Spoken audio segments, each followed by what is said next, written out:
नमस्ते आप लोगों को।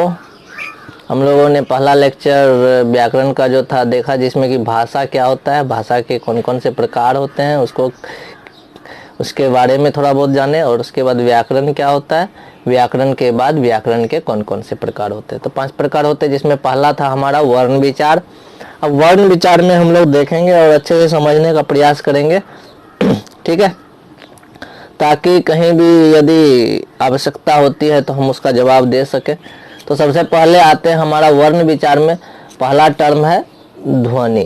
ध्वनि भाषा का लघुतम श्रव्य खंड है, यानी कि ये जो है ना, ध्वनि भाषा का क्या है, सबसे छोटा श्रव्य खंड। श्रव्य का मतलब क्या होता है, सुनने वाला खंड। यानी कि ध्वनि क्या है, श्रव्य खंड है। सब भाषा की सबसे छोटी इकाई जो होती है, जिसको हम सुन सकते हैं, वह क्या कहलाता है, ध्वनि कहलाता है। ध्वनि सिर्फ बोलने और सुनने में ही आता है, जैसे कि सारे स्वर वर्ण और स्वर रहित व्यंजन, ये सारे के सारे क्या हो जाएंगे, ध्वनि कहलाएंगे। और आहार सही दीर्घई, ये सब क्या है, स्वर वर्ण है। और स्वर रहित व्यंजन क हलंत ख हलंत, ये सारे के सारे चौहलंत टौहलंत।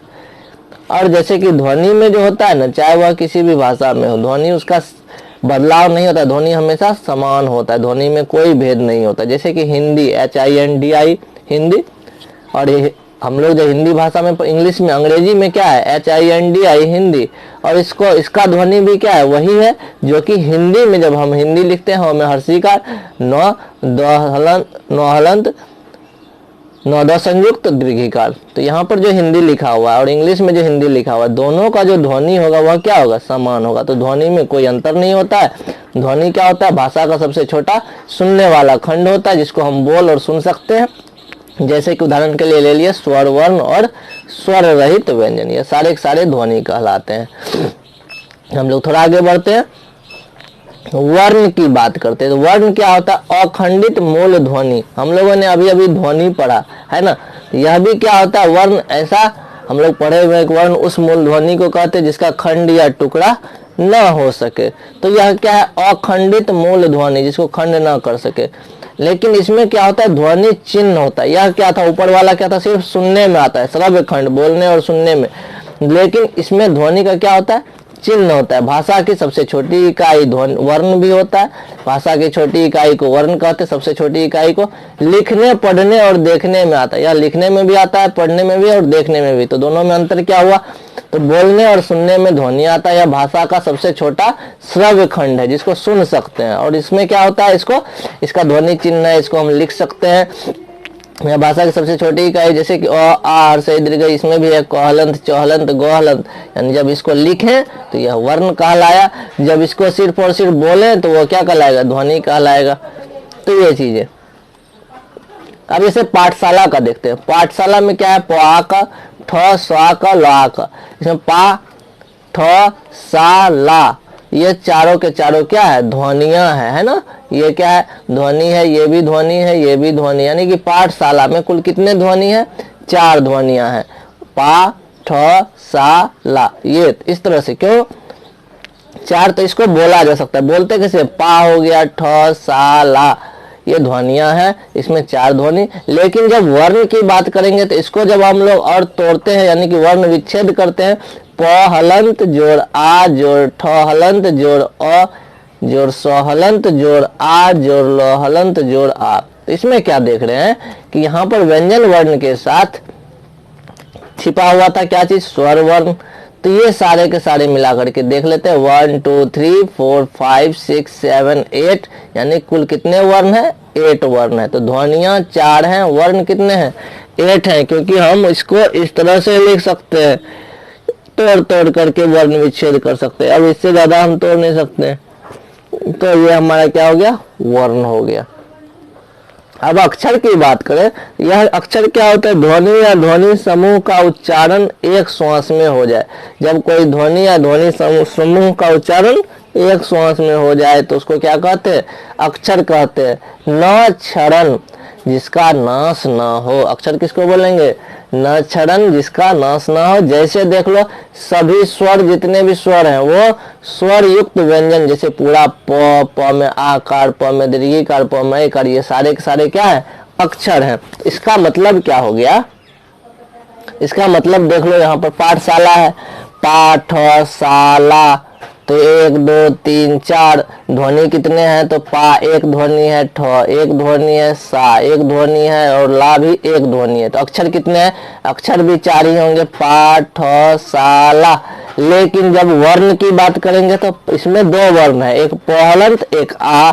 इसमें कितने वर्ण है? ठ हलंत और अ। इसमें कितने वर्ण है? स तालव्य स हलंत जोड़ आ।